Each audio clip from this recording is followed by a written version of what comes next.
instructions given. Oh, sorry. I was totally asleep there. Don't know what was happening. No, we are live. Good evening, everyone. Bloody hell. How torturous was that? And even worse, if you spent 10 quid watching that shite, then join us and vent, because that was not enjoyable. Evening to Seb Brown. Seb, did you manage to stay awake during that one? I think you summed that up perfectly. We need Dave here for one of the longest craps of all time, don't we? After that, good God, that was painful, wasn't it? Please, you need to help us, because we literally have nothing to talk about. Right, let me get the details up. They're scrolling across the bottom there. We want to hear from you. Comment, give us something to work with, guys. Talk to us. Evening to George. Nice to see you as always. Run Fat Boy Run, evening to you. I'm being positive. I got loads of work done whilst watching that Joros at my desk. Good that you've been productive. Live. I mean, this might be done in 15 minutes. I hope not. So all kinds of stuff, guys. Keep it coming. FBL Tracks, good evening to you. I mean, I want opinions on the match in general. So the selection, we'll talk about that in a second. Lambert in general, the supporters club statement, Leo Neal's statement this morning. I mean, I think super ego, wow, just wow. So yeah, if you are feeling feeling like you need a pick me up, we'll try and keep the energy up, Seb. Come on, we can do this. No problem. No pressure. What I do want to share to start with, and this is kind of one of those moments where I kind of feel good about saying I told you so. I just thought I would share this tweet from yesterday by a guy called @Ipswich. I know you're not asking this, but it's a nailed on draw, probably a 0-0. Two expletive teams. I've already sworn, haven't I? So two shit teams cancelling each other out.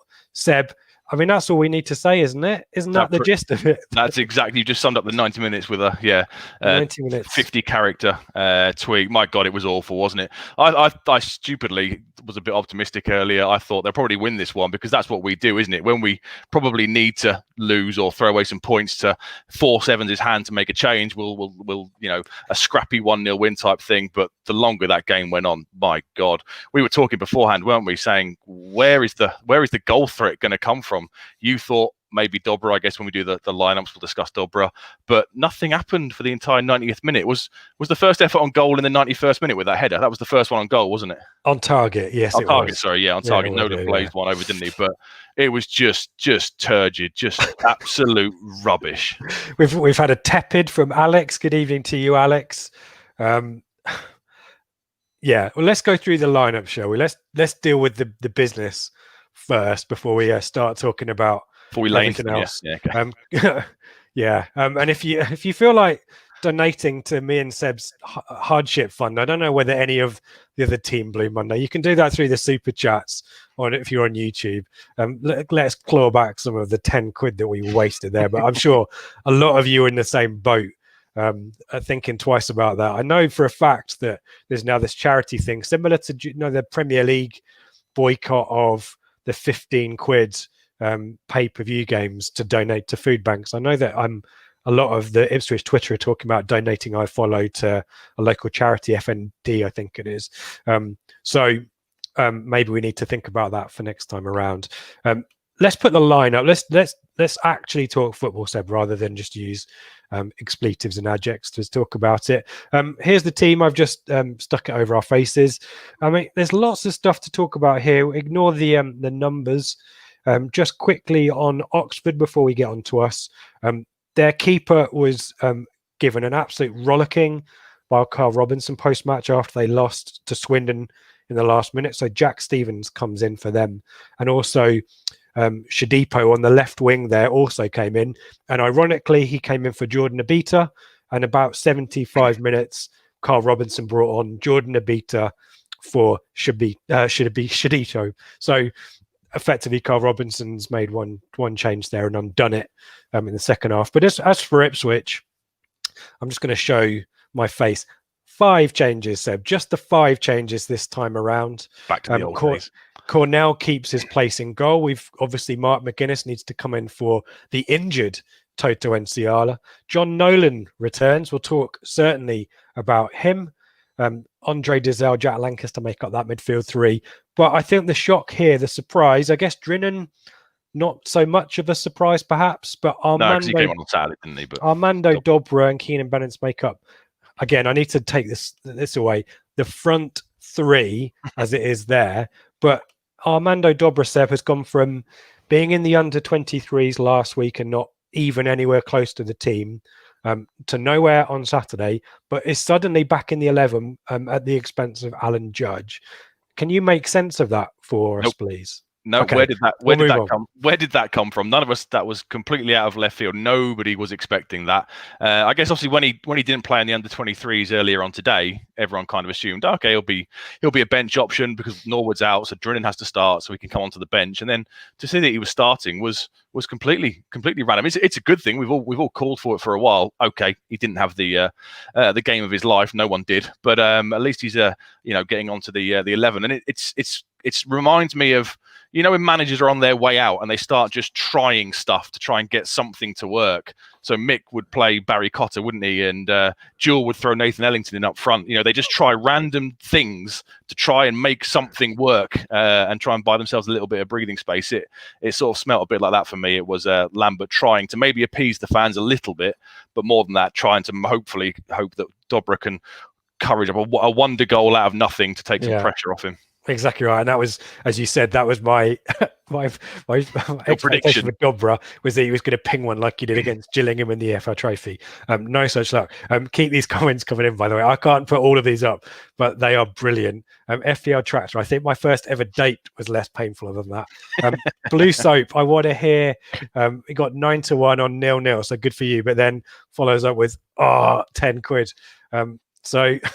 There we go. Hello to Mullet. Hope you and the little one are doing all right. That was bad, wasn't it? And then Blue Soap has also earlier said crap as well. So I want to hear some maybe one-word reviews of the match.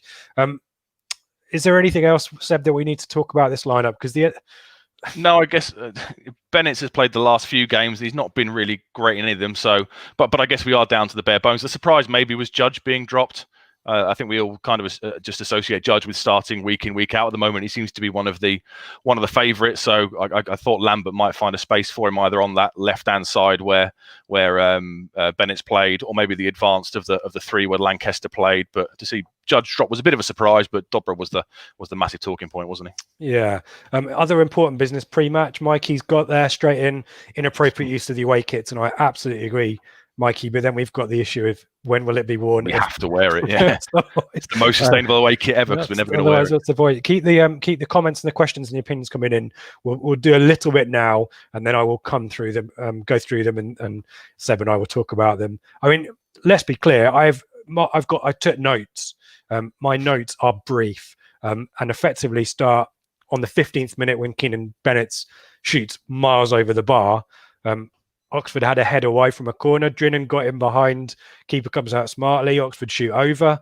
Cornell makes a good save from, I'm trying to remember who it was. I should have actually done proper research here. Number 18, the McGain. Yes. He was decent, wasn't he? Yeah. A good shot from him, well saved. But Cornell spills that into danger.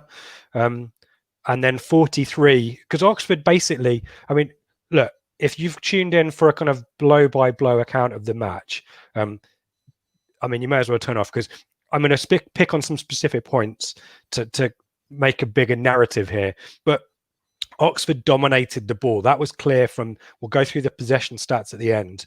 This was a clear strategy, Seb, I think, to contain, to at least get the point, wasn't it? Yeah, stop the rot. We were so deep and for once this season, quite willing to have another team have the ball. I think it was about 40%, which is how it ended up at full time. But this was not an Ipswich performance we've seen. And I guess a lot of people in the comments will be thinking this, and hopefully watching, is if you're going to sit and contain away at Oxford, how bad must things be? Do you see what I mean? Yeah, this reminded me of, do you remember when we'd go away under Mick in the Championship to certain sides and he would line up just simply not to lose the game? That's what Lambert did tonight with that formation. I guess he thought we might nick one on the break, but until Jackson came on, there was no pace in the side at all. So that was never, ever going to happen. I guess he wants to, say we stop the rot, clean sheets, two bad defeats on the trot. We stopped the rot and we got a clean sheet. But is that a positive to take from away at Oxford, who've been struggling all season? I don't think so. I mean, Oxford were poor. Yeah, but we were as poor. And to go back to a really, my prescient tweet from yesterday, this is the level that we are now at. Oxford started the season very poorly, lost at the weekend, have started to play back into some form.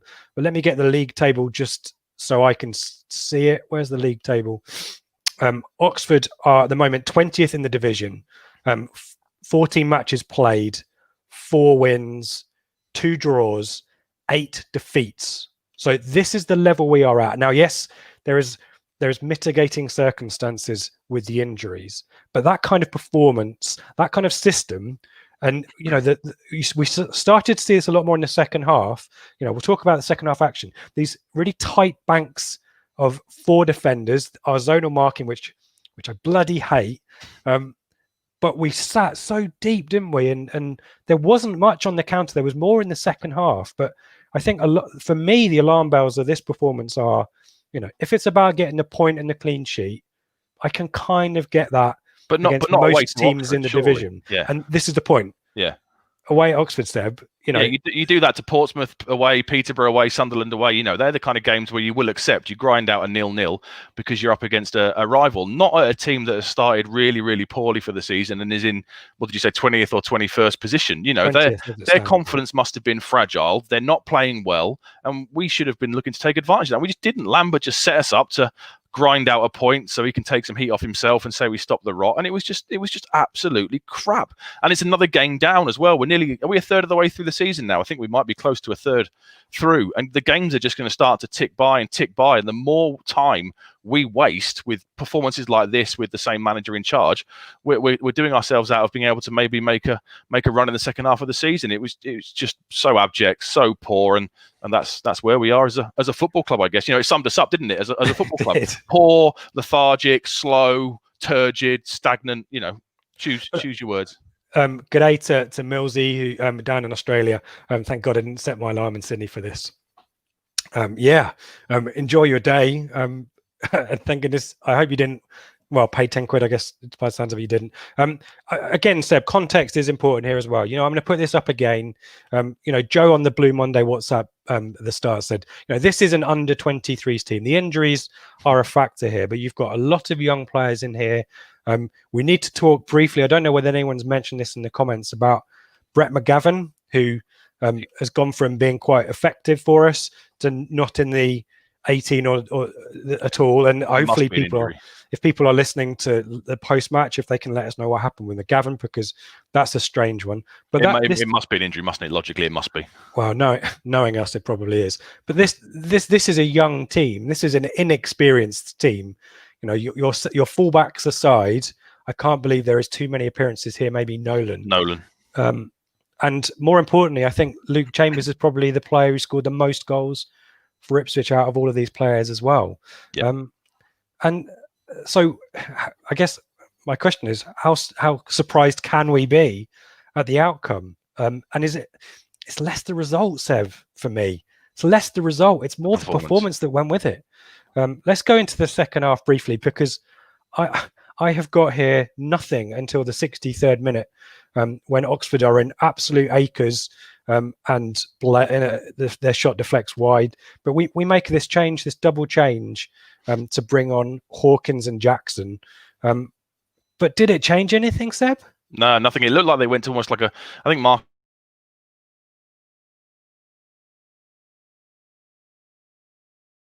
It was like, you thought he'll finally go 2 up front, and maybe Hawkins will go for some flick-ons, and Jackson will look to get in behind with his pace. But we decided seemingly to play the fastest player at the club in a deep role. Brilliant.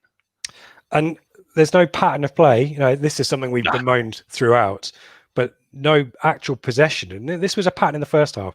No real possession. there was quite a few direct balls, but actually both teams were just giving each other the ball. I think Oxford had that sustained spell from about halfway through the half through to just before half time, but neither team really. Well, I'm thinking Oxford probably had more of it. The stats will prove that out. But what was our approach? As you say, the substitutions made no sense. Drinan worked really hard, but got no support. There was no touches as far as I can remember from. Dobra didn't do much. Lancaster didn't do much.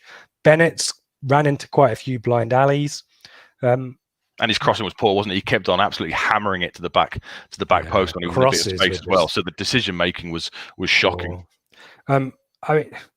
Let's finish off this, because I think we just need to go to the comments, because they're racking up, and hopefully you guys can help us make more sense out of this.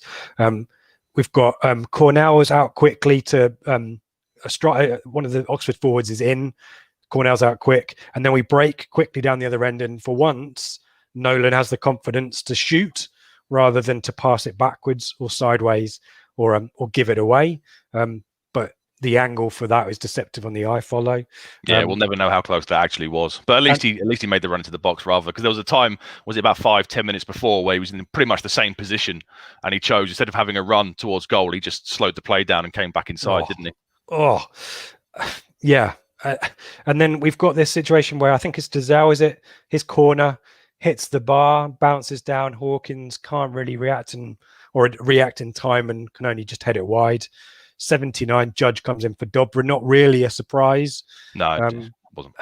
And yeah, I need to go back to your thoughts on this before. I mean, this selection troubles me, because if this is a selection to say, well, you asked for Dobra, Ipswich fans, and you told me to drop Judge, and look what happens, then it's petulant.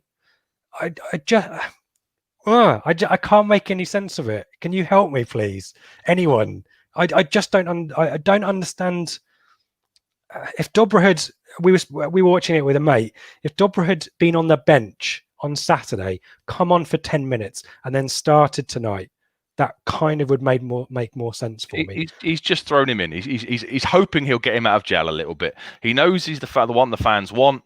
Obviously, he's a valuable asset to the club with his contract and his Premier League interest last year. And Lambert is just hoping that he might get him out of jail a little bit and produce a bit of magic. Because apart from Dobra in that side, who else is capable of probably running and beating a man, breaking the lines, letting one fly in from 20 yards? No one else in that side could do that.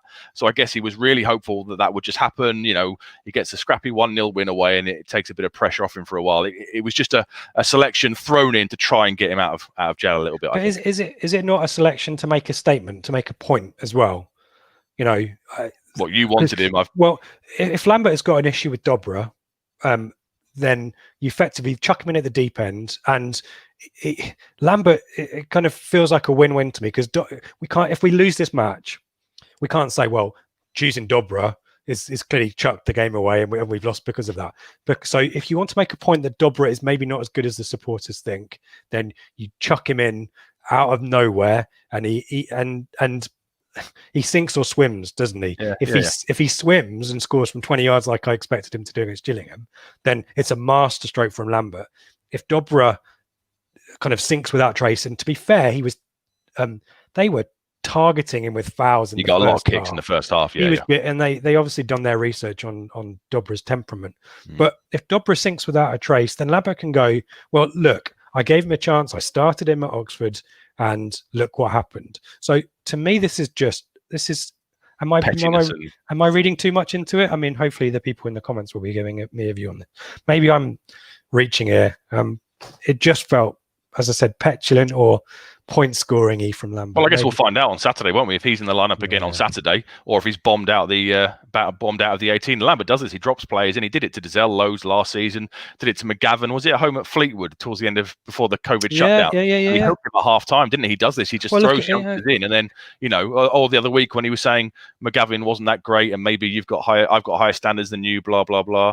He sort of likes to give this tough love approach to the youngsters. So maybe there's a bit what you're saying. He's thrown him in to make a point to the supporters. Look, he's not the Messiah, and we'll find out on Saturday if he retains his place in the starting lineup, or even if he's on the bench. Same with with Gibbs, who is now bombed out of the team after after Charlton. It's yeah.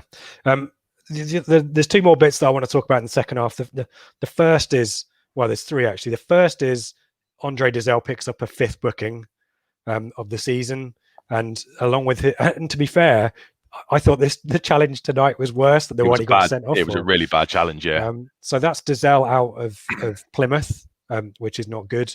We need to talk about Wolfenden's performance. We weren't caught out tonight because Oxford were crap, but 87th minute here, Wolfenden just has two brain farts. So he loses the ball at the right back position. Oxford get in, and then he falls over, and the ball fortunately deflects wide.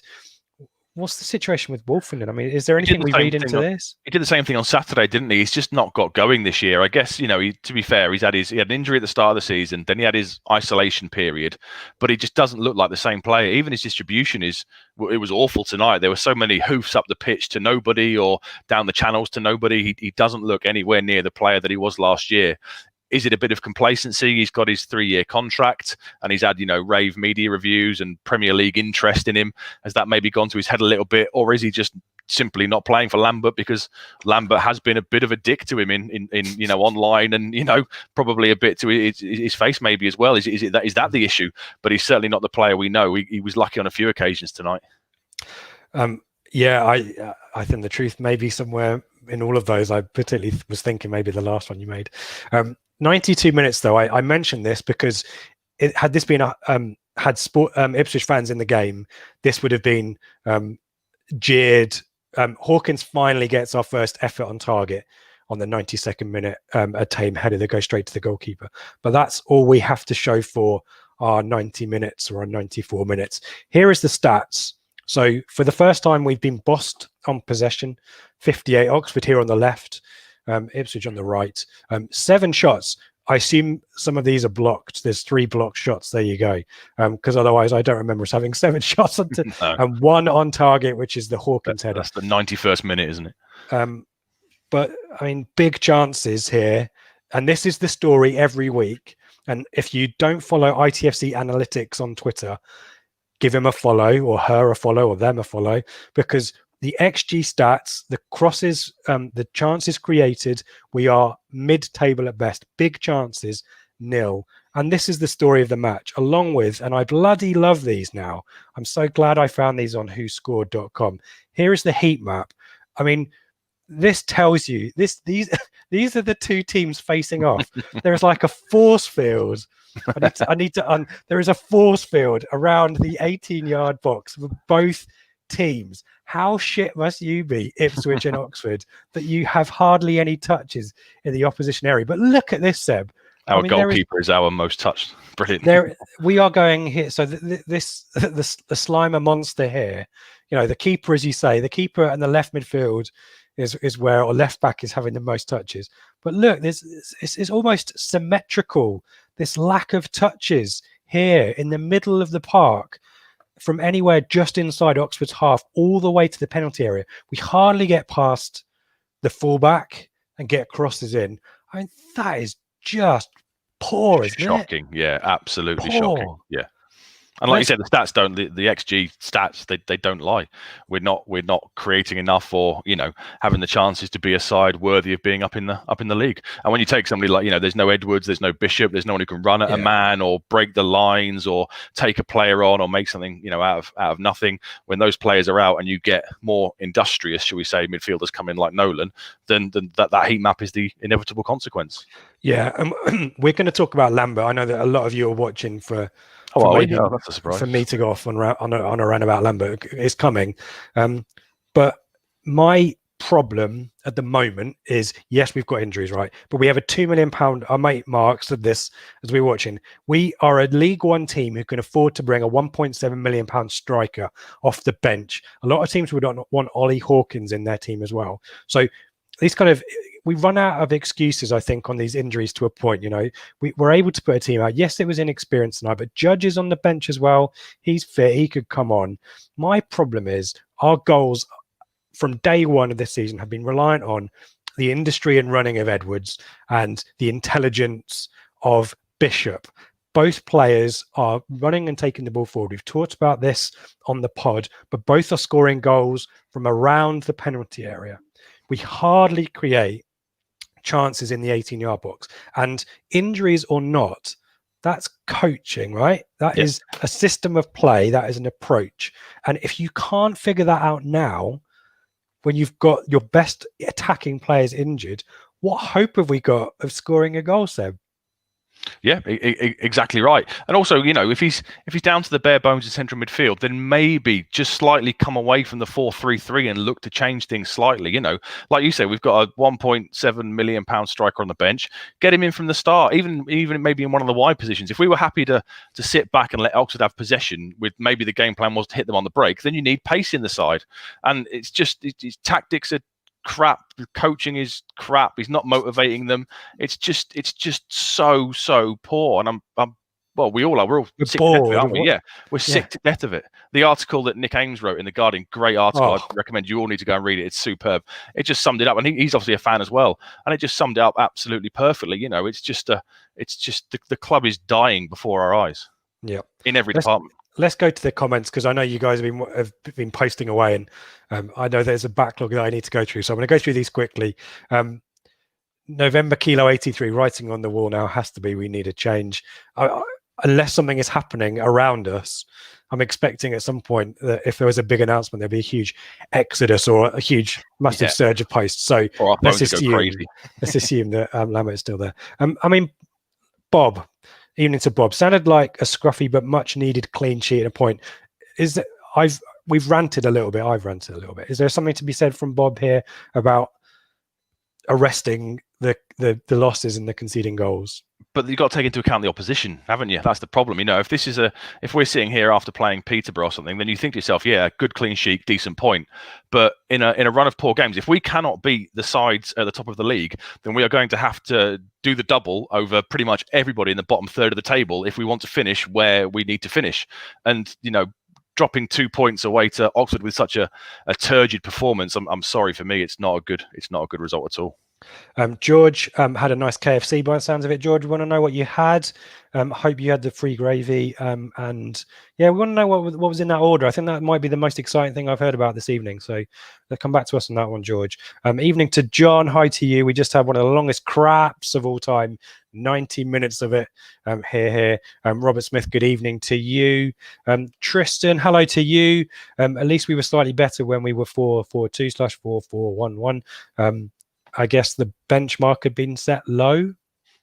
Yeah, at least we were getting players forward, weren't we? At one stage, was it when Nolan had the shot? We had a few players in the box at least, so we certainly brightened up our attacking options, and we seemed to be perhaps able to make something, but that only lasted about 3 or 4 minutes before it all reverted to type. Yeah.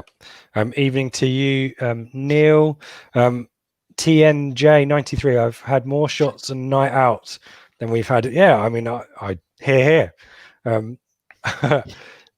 Chris Rand. I mean, this is the question, right? Did anyone have a half decent game? Cornell? Cornell was the man of the match, and McGuinness sort of was all right. He had one moment down in the left back position where he got turned quite easily and sort of fell over a little bit. But I'd say of the outfield players, he was probably the pick of the bunch. But I guess that sums up the game. When you're on loan, centre half is your best outfield player. You're kind of in a poor place, aren't you? And again, to the injuries point here, please God, Edwards and Bishop are back before the turn of the year. We've had no timescales on them, have we? That's the worrying thing. It just goes quiet. Right. You just get nothing. Oh, he's a bit off it. He's a bit way off it. Brilliant. And then he'll be on the grass, and then it'll be he's still a bit way off it. Needs an operation. He's had a setback. Then it'll be April. They'll sign pre-contract somewhere else. Yeah, brilliant. But to the another question for me is, of the players who came in here trying to stake a claim for a spot, I don't think anyone really did themselves any favors, did they?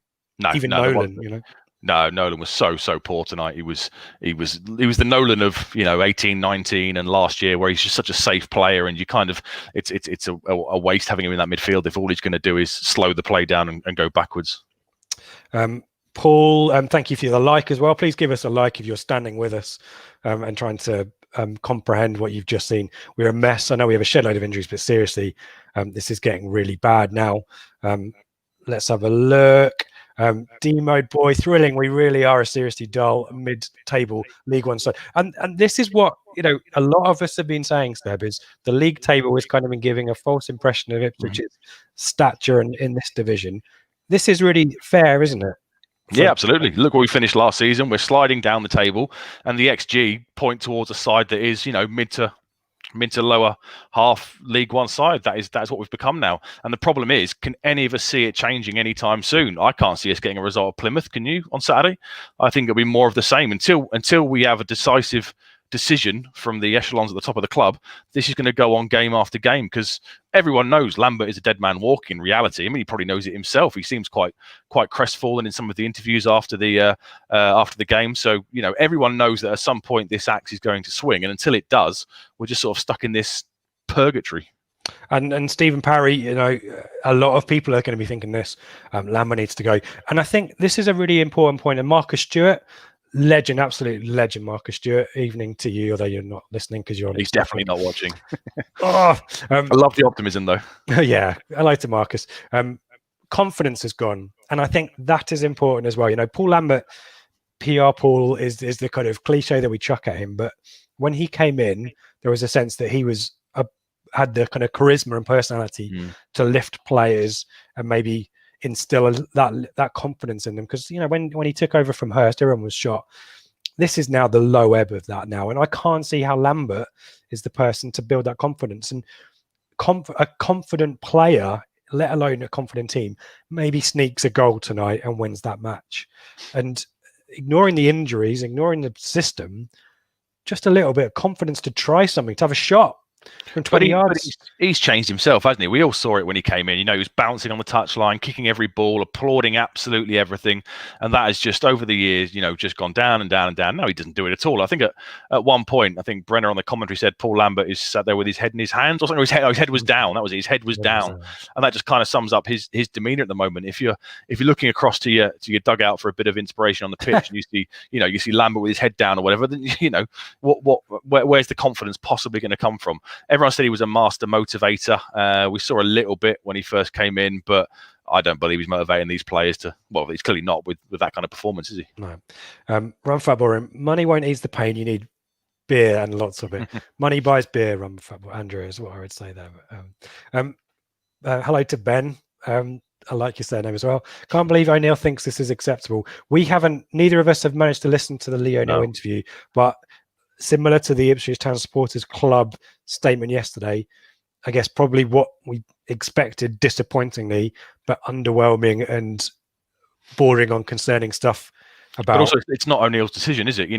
What he says in public isn't what he might be thinking in private. It makes no difference if O'Neill goes, "Yeah, this isn't good enough." All he is the mouthpiece and the conduit between Evans and Lambert. Until Evans makes a definitive choice and rings up O'Neill to say, "Deliver this message, please," we're never going to hear his true opinions. George, amen to this. Moral of the story: don't give your managers a 5-year deal. 100% this. And this is the reason why Lambert is still in a job, is because we've got this handcuffs to him on this stupid contract extension, which wasn't deserved. Name another team, we talked about this tonight as well, who's given their manager a 5-year contract. Since Pardew got 8 years at Newcastle. And David Moyes got that. Even Klopp only got I think he was European champion and won the Premier League and got like a 3-year extension or something, and Pep only got a 2-year extension. So I mean that's just coming back to haunt us. It looks a worse and worse decision with every single passing day at the moment, doesn't it? I'm just going to do this, which is my sources are telling me that Lambert's press conference post-match is going to absolute shit. So I'll go through the comments. We might arrive at that in a bit.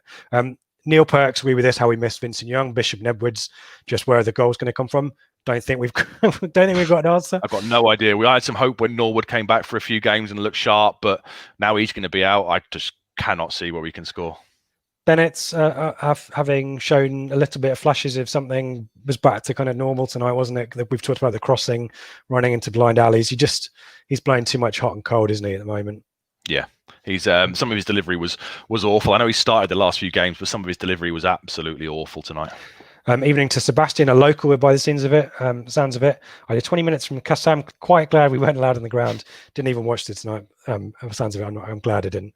But this is the problem, isn't it? We've got fans saying stuff like that. Apathy is just creeping in throughout the fan base. That's the problem.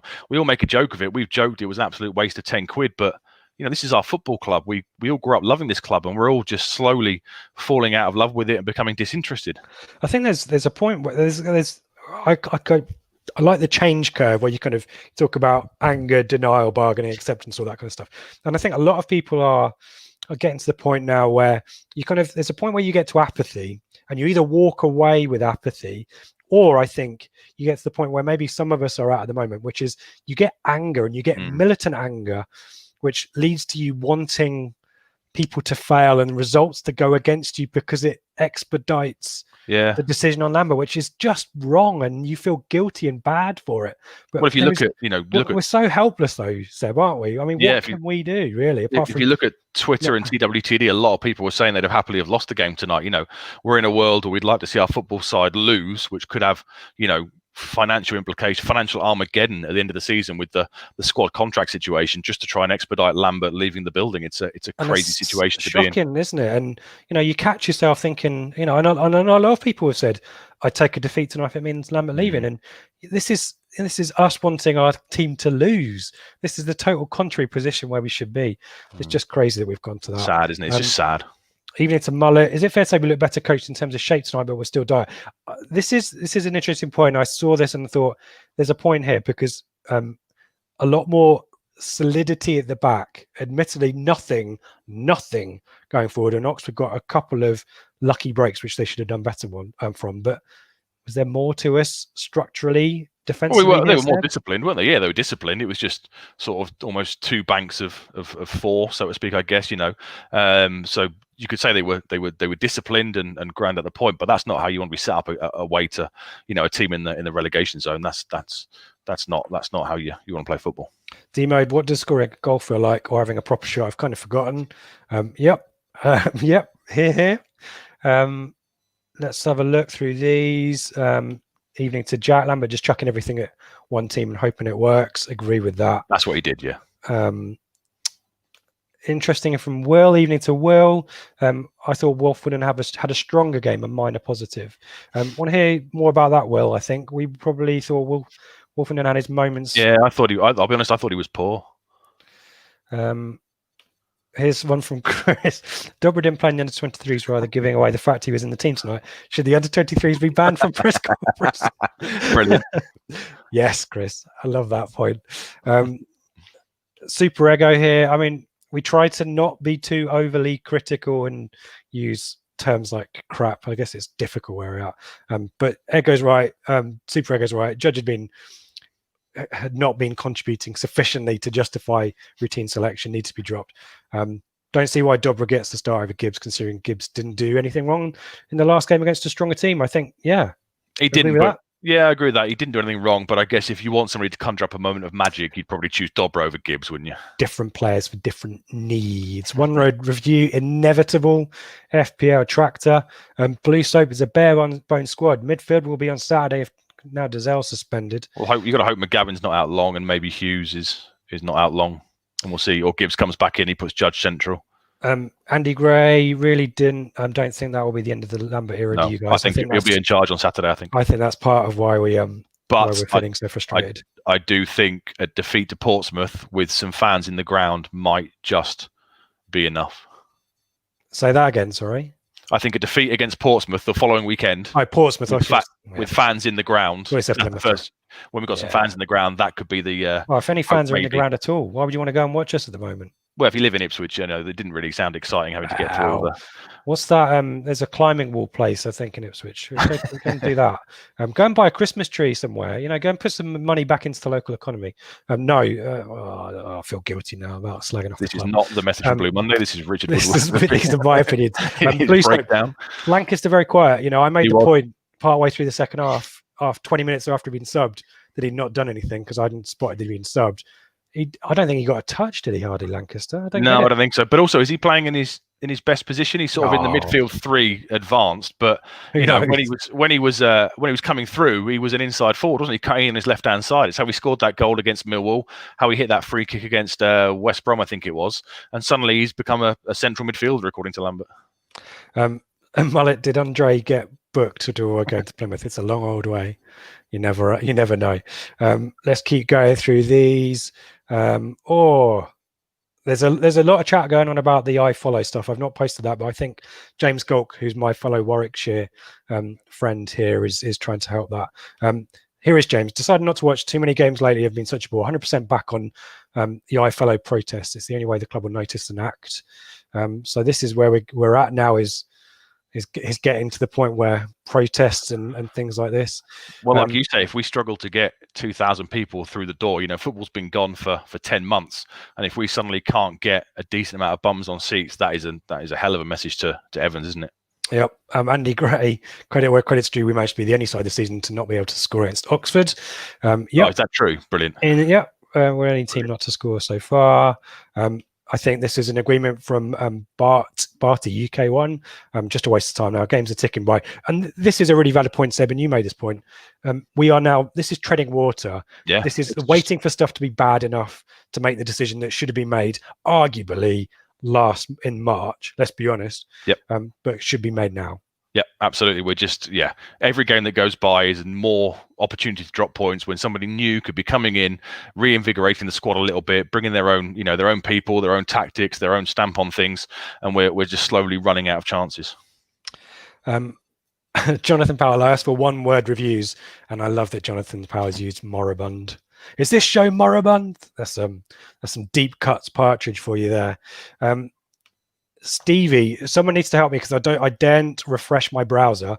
Did Plymouth lose to Rochdale in the end? Because you can guarantee any side on a losing run or a goalless for hours or never kept a clean sheet will beat us, score against us, or keep that clean sheet. Ipswich Town all over. Bang on, Stevie. Did Plymouth lose tonight? Because that was their first defeat at home. And again, our mate Mark said this, or you might have said it, Seb. Along come Ipswich if you need to bounce back. It's happened for years, hasn't it? How many times have we seen, striker that hasn't scored for 10 games or a side that's lost 9 out of the last 10? We come to town and sure enough, straight away. Well, look at tonight. Every club every side Oxford's played, they've conceded a goal and then we rock up. We are brilliant at ending clubs' poor runs. We are, and that has been their way for years. Oh, yeah, Neil Barley, can we trust Evans to pick another manager? We need Stuart Webber like City. Yeah, I guess there's 2 points here. There is probably not, but could anyone be doing worse than Lambert at the moment? No, absolutely not. And that's why, even if he wants to take his time with the decision, you have got people in the building potentially who could come in and give a bit of a spark. Kieran Dyer, Terry Butcher as an assistant, even if it's only for a couple of games, whilst Evans is getting his his ducks in order and looking to appoint somebody. It just needs something to change and spark some sort of mini revival or interest. Finding the lawyers to figure out how to break that 4-year contract extension. Stephen Parry, our approach was simple, not to lose. Yep, we agree with that one. Michael Warner, good morning to you from down in Brisbane. Can Bennett's cross or pass the ball? If not, what's he doing on the football pitch? Yeah, I mean, now at the point we haven't got a huge amount of choice but to play some players, have we? Yeah. We have to play 2 up top, says Neil. Hello to Neil. A lot of Lambert's decisions are questionable. He's losing it and really contradicts himself.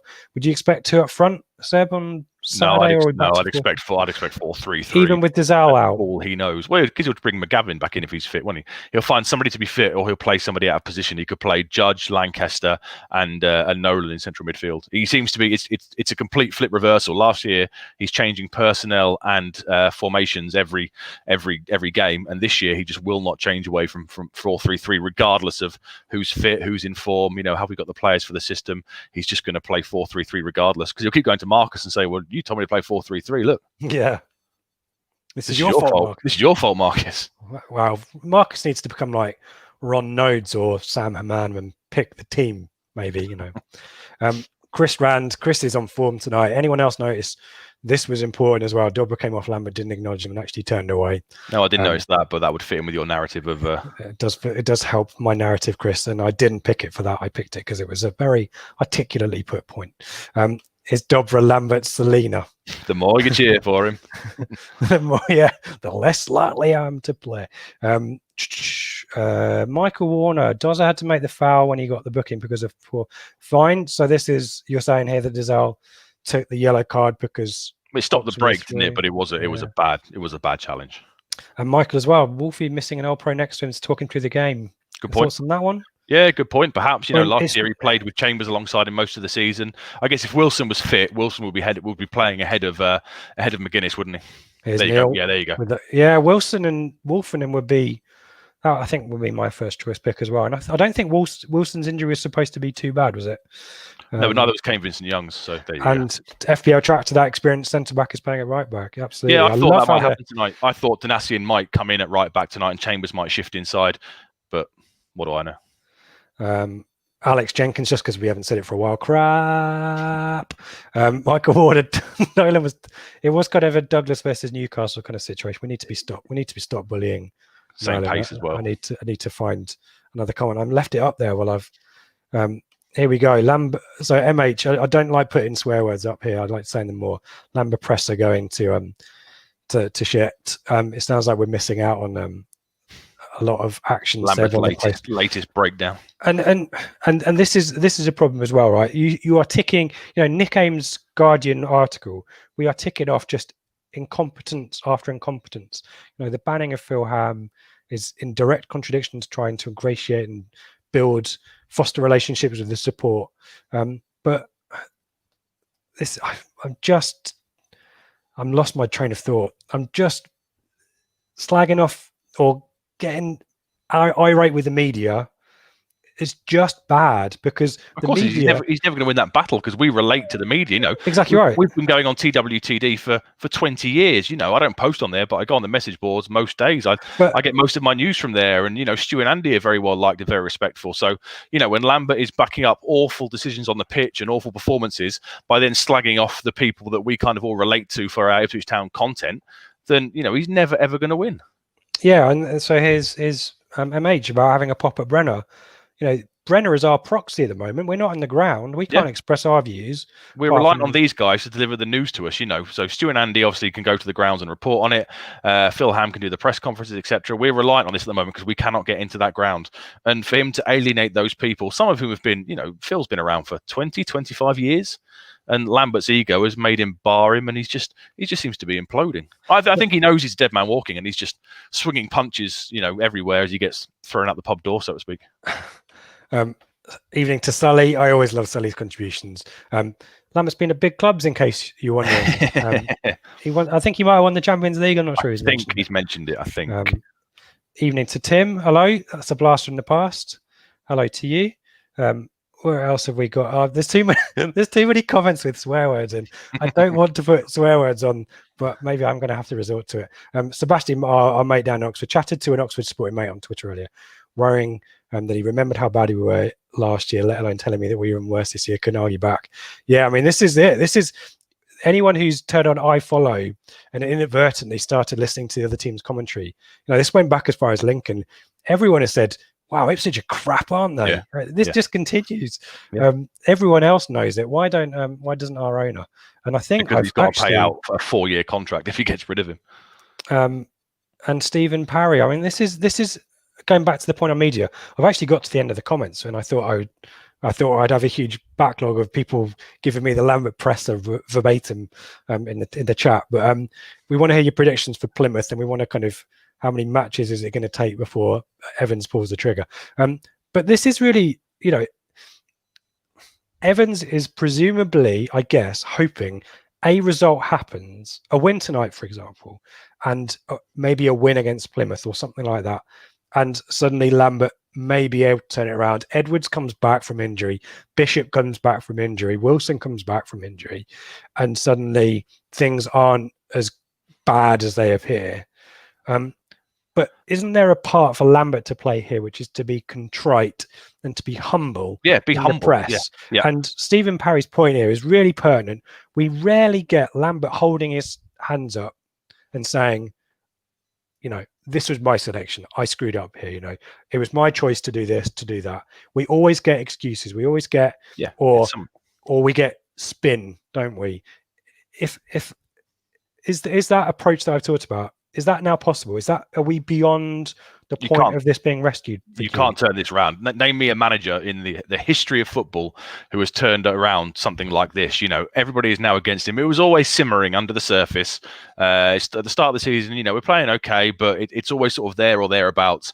And then all it took was a couple of results, and suddenly, since that Shrewsbury game where we were awful and somehow got a win, the tide has completely turned. And I don't think if you go on the message boards, go on Twitter, I don't think you'll find anybody who thinks he can turn this around, because he just can't. He's alienating people, bizarre team selections. They're not motivated to play for him. Like, the only reason he's still here is because Evans has to pay off a 4-year contract at a time when his business interest has probably been decimated by COVID. That's the only reason he's still in a job. Lambo said Brenner was stoking the criticism, says MH, and also has followed it up. Where is this? There we go. You're always negative, Brenner. Bloody negative. Where were you when we were losing to Lincoln? We played really. Do you remember that? That was after Shrewsbury, which was the first domino in terms of the post-match stuff.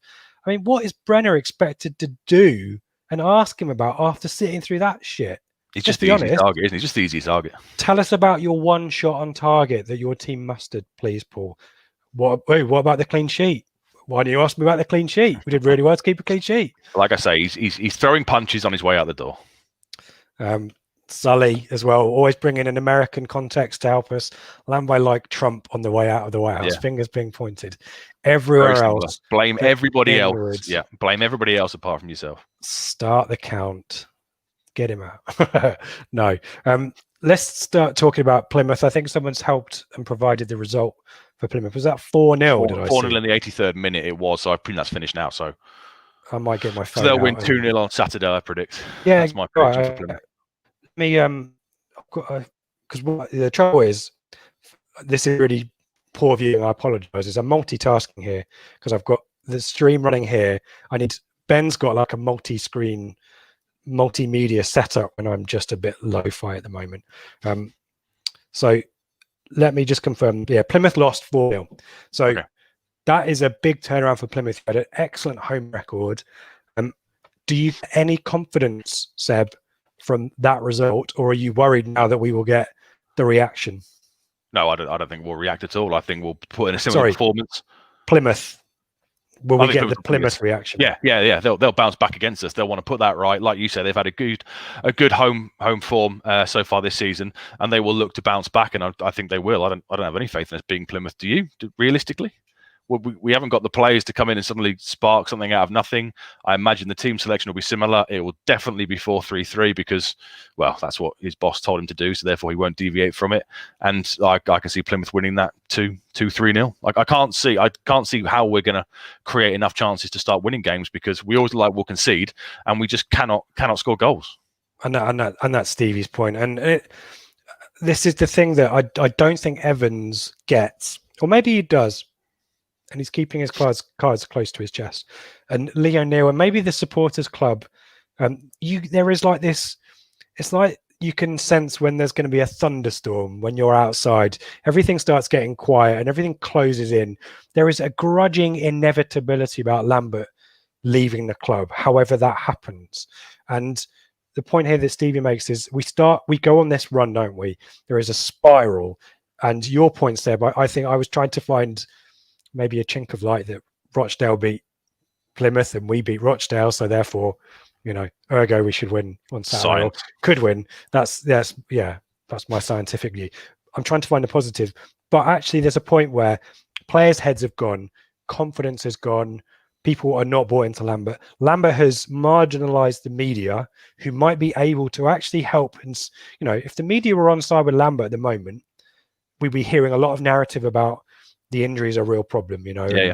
We're trying our best. Isn't it good that we're seeing a lot of the academy players? You'd be seeing a lot of news about that. We're not.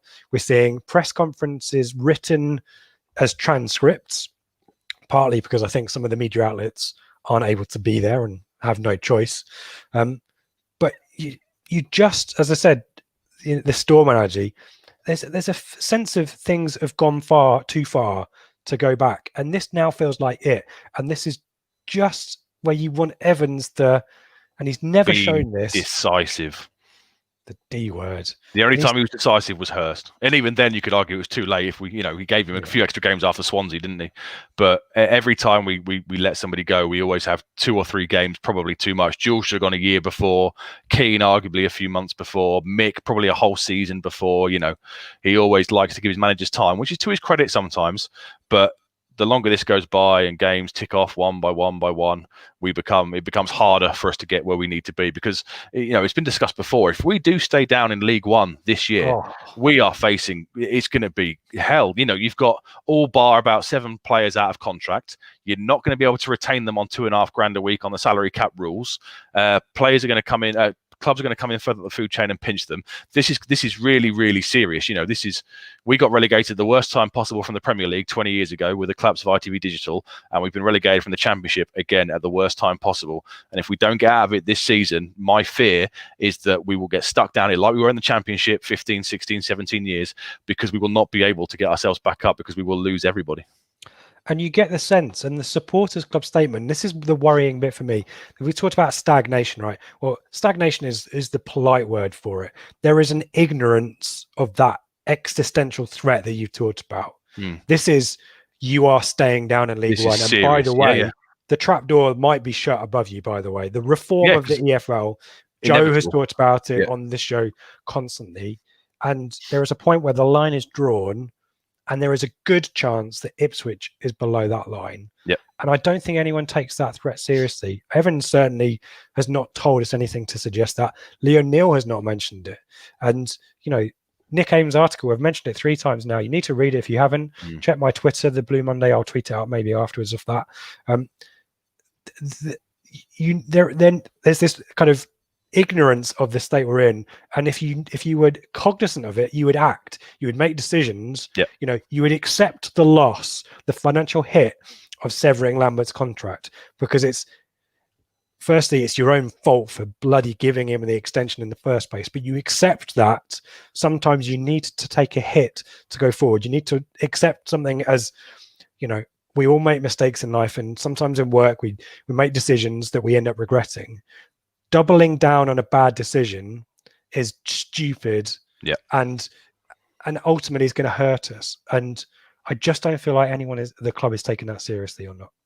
Agreed. Yeah, completely agree. We're facing an Armageddon with the contract situation, and it's just every game that goes by, it gets closer and closer. And changing the manager is the only real tangible thing you can do without a transfer window, and without a new owner coming in. Yeah. And why wouldn't you do that? Would it be that difficult to fix us? Our squad is decent. I appreciate we've got a lot of injuries now. All we need surely is a bit of motivation, a bit of organisation at the back, and find a way to create some. Well, I guess that's so easy. Find a way to create some goals. I don't think it's that much of a a really, really, really bad sort of bad task. When we were in the Championship and Lambert came in, I guess you could say, okay, well, they've got a team on a League One player struggling to make the step up. We've got players in that side who've played at high levels for most of their careers. They just need to be coached properly, organised properly, and motivated. Yep. Here. Let's finish off with Plymouth, and people's thoughts on Plymouth. Mullet. You said keep this light, didn't you? Yeah, I think we've struggled with that one. Light and breezy. I did promise a rant as well. I wasn't expecting to go off one, but I've had a couple of beers, Seb, so all bets are off. Plymouth will be 500 miles to go, even further backwards. Yeah, exactly right. Yep. It just feels like, but if we lose to Plymouth and then we lose to Portsmouth, surely at that point, why wait for Portsmouth? Why wait? Because if Evans does take serious stock in the reaction of fans in the stadium, that's the first chance he's going to hear it. But you only wait for Portsmouth if Plymouth if we lose 1-0, let's say, and it's a marginal victory for Plymouth. If we lose 2-3-0 to Plymouth, he's got to go surely after that, hasn't he? We should have gone, a couple of weeks ago. But Evans, for whatever reason, doesn't seem to agree with this. Maybe he's listening in tonight and he'll change his mind based on us. Hi, Marcus, the other Marcus. Alex Jenkins is giving us positivity. Rip roaring 0-0. Lambert would probably take a 0-0 at Plymouth. He probably would. Yeah, point away from home and a clean sheet again. Yeah, he probably would. What else have we got? FPL Tractor. Oh, that's the wrong one. The Sports Club are trying to keep Evans happy, so one. Yeah, agree with that, Stephen. Things just moved up and down there while I was scrolling around. So thank goodness that was a a family-friendly quote that I put out there rather than something with a naughty word in it. Here we go. FPL trapped. There we go. 2-0 loss v Plymouth. He goes Monday. Evans picks Dyer as a cheap option. I wouldn't rule out Dyer. That's not the worst thing in the world. He normally gives it to Klug, doesn't he, for a couple of games while he's getting somebody in the building. So I assume this time it would be Dyer with Terry Butcher as his assistant, and maybe he's got to use that a bit of an audition, like when, do you remember Mowbray was given it before Royal came in? It was the wrong time for Mowbray, but they kind of said it was a bit of an audition for you. Maybe Kieran will get that chance, but the pool out there, it will shrink now because Poyet today has turned down Sunderland, which likely means one of our potential first choices, the Cowley brothers or Paul Cook, might well end up there. So already the pool of talent is shrinking. We're not going to pay compensation for it. It's going to be somebody out of work, let's be honest. So we need to do this very, very quickly, I'd say. Yeah, and someone in the Championship just needs to sack their manager, and the Cowleys, and even Paul Cook are probably in the mix of that as well. Yeah. Now is the time. Now is the time.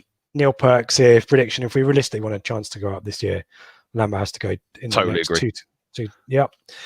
Michael Warner, Plymouth is going to be Hurst, Swansea 3-2 to Town, and they will wait 3 weeks to sack him. At least we've got a couple of midweek breaks, haven't we, where we've moved fixtures or out of the EFL trophy. So get some players back maybe, but you don't want is there's this groundswell of opinion and angst which would typically drive a decision because the supporter base is angry, and because we haven't got a match, we just kind of forget about it, and a week passes and we roll up to another fixture and leave that on, and nothing happens. Here we go.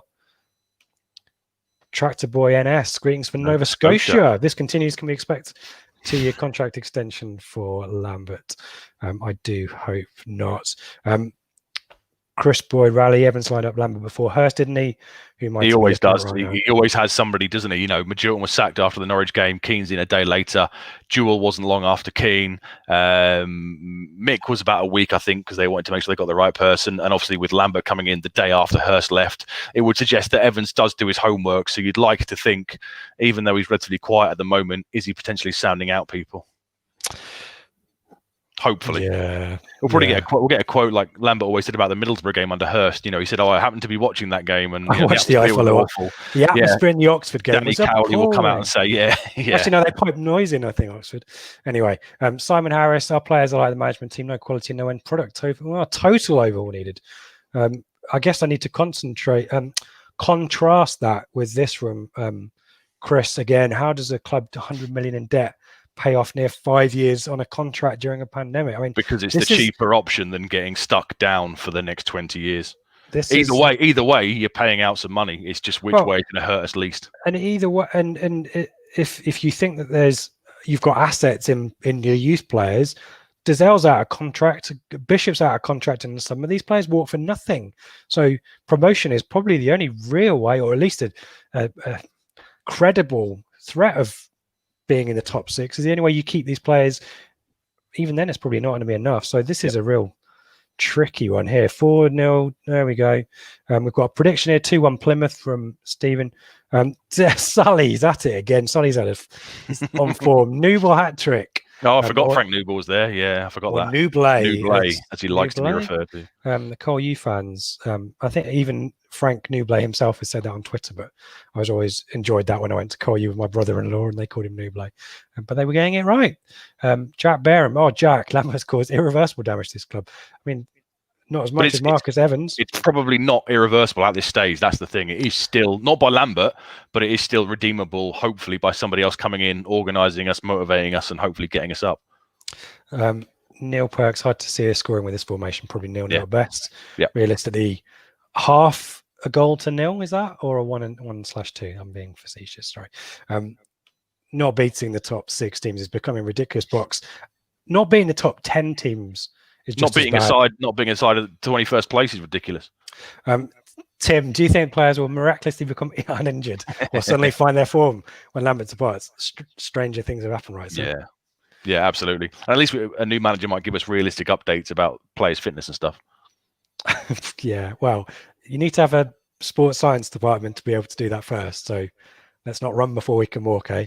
I think this is a quote. Lambert said we defended really, really well tonight. No, we I don't didn't. The clean sheet was due to their wastefulness in front of goal. I don't think we defended really, really well. Stevie, we will lose 1-0 to Plymouth. We'll be fanning around at the back, dodgy back passes, goalkeeper slips, and in it goes. That sounds about right. Michael wants gardening leave, bring in Butcher and Kieran, no extra costs, simple. I think we'll end up having a debate about the merits of Kieran Dyer. Yeah. Don't dismiss him. It's a risky appointment, but I certainly wouldn't dismiss him. Brian, you guys always bitch about managers. It wouldn't matter who you have in charge. Ipswich has huge injury room. Yeah, I mean, but we go back to the point I made originally about, even teams with injuries who are well coached can figure a way around it. Yeah. And tonight, Hull and Charlton, we've not seen any credible evidence that the rest of the squad, let alone our best players, know what they're doing. And last year we had, was it just KVY out?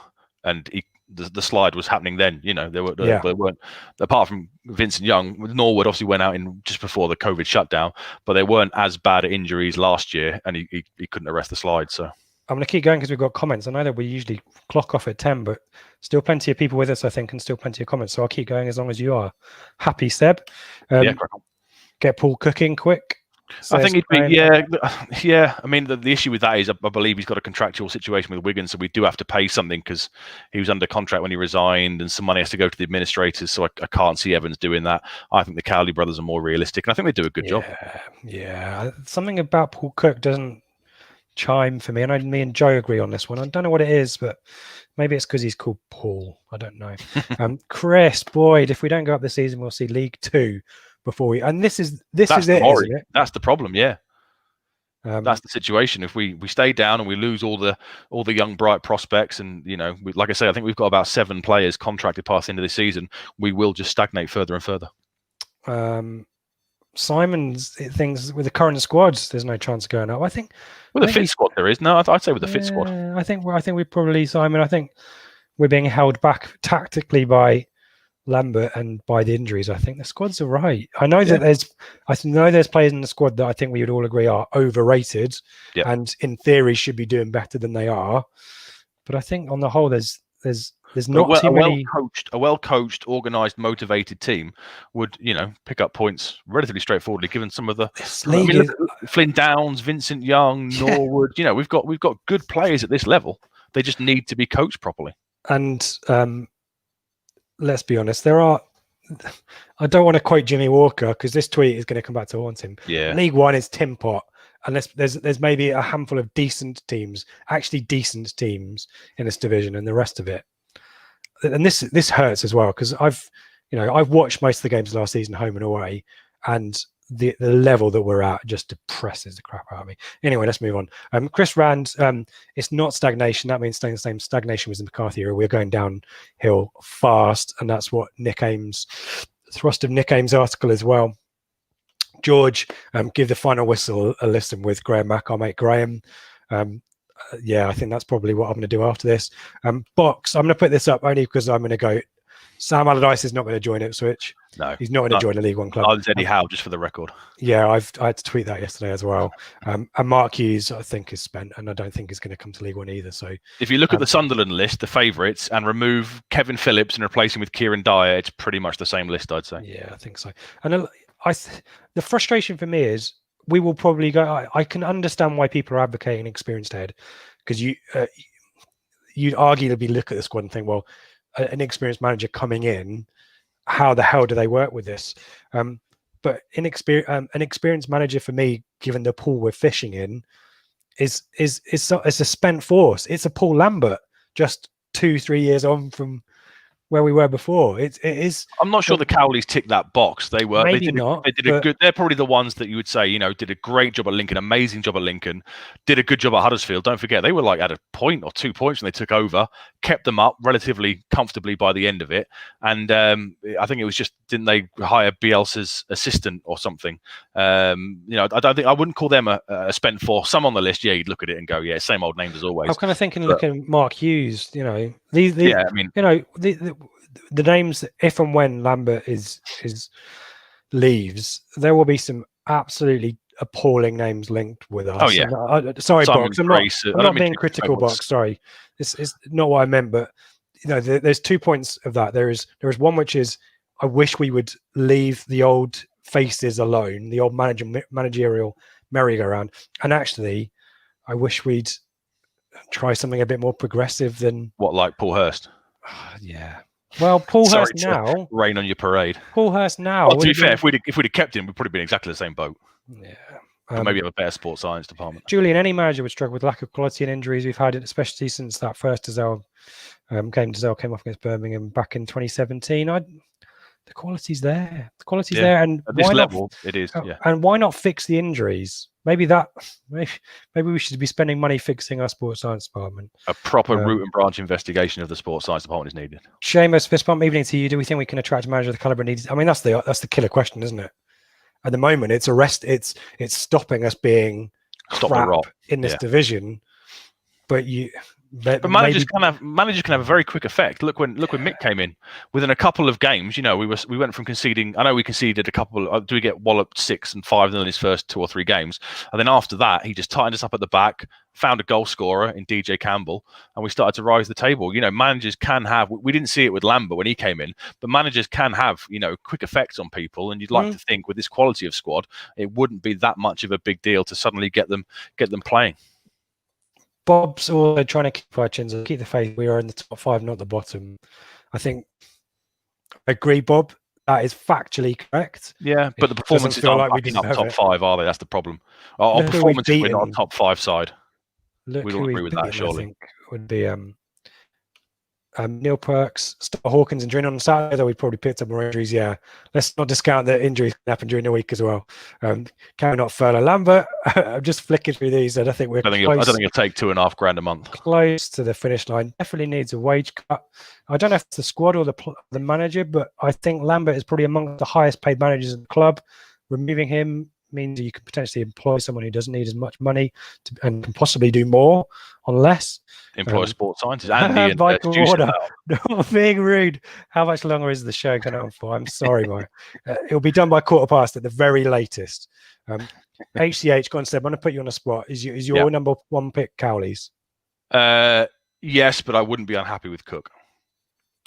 Oh, hello. Didn't mean to do that one. Cowley's, Blue Soap. I think of all the ones we're going to be linked with, the Cowleys. But haven't they gone top favourites at Sunderland now? Poyet turned them down, so that might be taken out of our hands in a week's time, or even tomorrow. That might not be an option. And if we don't pay compensation for Paul Cook, then suddenly you're in a Ian Holloway, Simon Grayson kind of market, aren't you? I think something about oh god, there you go. There's another name that we'll be linked with. And I think Simon Grayson and Marcus Evans have got a history, I think. Something about me wants to go for Dyer. I don't know what it is. I don't know. But it's the romanticist in you. We would all love that. Imagine Kieran Dyer taking over, Terry Butcher is an assistant. We get promoted. George Burley's director of football. Marcus Stewart we all want that because you and me grew up with that era. That's what we want. The romantic notion of it, and some hope that he gets promoted and become an absolute hero. The key is to not ask me. Look at Crew, not well beaten but well coached, made us look like mugs. He was a progressive manager, but we wouldn't pay. Lambert wasn't experienced, didn't hurt him. Absolutely right. Monk, a good shout. I don't think Monk would come down. I don't think so. Ex-player might give the bounce, be good enough to get out of League One, and then reassess from there. I think that might be good. Yeah, maybe you use them as a way to get up, like Southampton did it with Adkins, didn't they? In the Championship, they got up to the Premier League and bought in Pochettino almost straight away. Maybe you have to use the tools at your disposal to get to the next level and then make some decisions. Then, Stevie, his dad noticed the difference in the warm-ups. I mean, this is down to our injuries, right? There's drilling the players and there's getting them up to speed so they're warm and they're not going to pick up injuries. Our warm-ups, we don't have a fitness coach warming up, do we? Yeah, exactly right. Neil Barley. I mean, Ryan Lowe's the Plymouth manager. Yeah, I think we're in agreement that. We're not going to poach a manager. No, we won't pay. If he's got to pay Lambert off, he's not going to pay compensation, I don't think. In an ideal world, that would be the kind of caliber we'd be looking at. I agree with that, Neil. Dyer gets caretaker role if it goes well. Keep him, at least caretaker. We have a protection if it goes wrong. I think give Dyer give him the chance.